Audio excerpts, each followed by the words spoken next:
Did you ever receive a talk about puberty when you were a child? Yes, I did in my school. Yes, I did. Oh yeah, we had a talk. Actually, I did receive a talk from my mother. She has been very supportive and very open with me about this. I got it when I was 11. Did you ever face any taboos regarding your periods? Yes, I apparently did, and the most recent one is that I asked my mom that whether I could switch to menstrual cup. It was like 3 years ago, and then she was like, "No, तुम्हें शादी के बाद problems आएंगी." Not in my family, but in like extended families when you go out to gatherings and they find out you are having a period, so they're like मंदिर नहीं जाना, ये मत खाना, मिर्ची नहीं खाना, अचार नहीं खाना, and there are a lot of things की बाल बन. What is your opinion on the practice of period untouchability?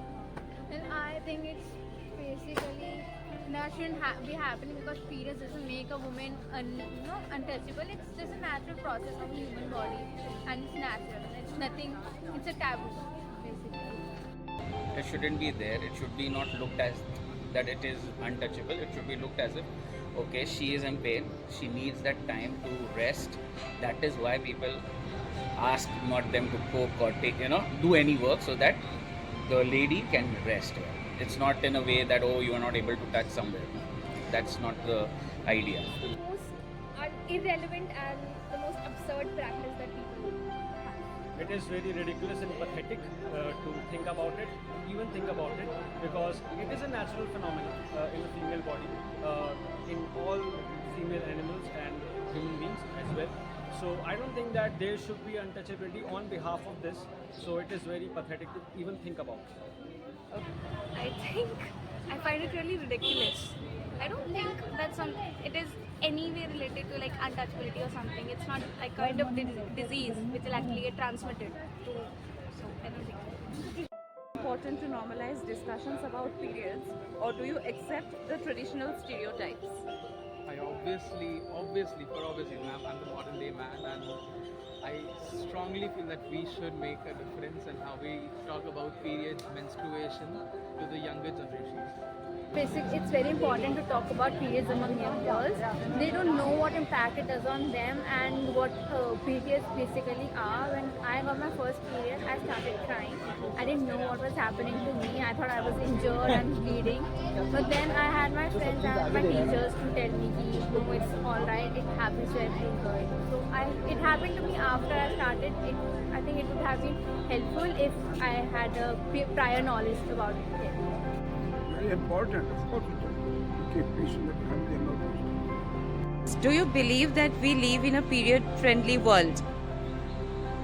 It's a mix in today's days. Some are in a period-friendly world. Some people are still existing with it's a stigma or a taboo.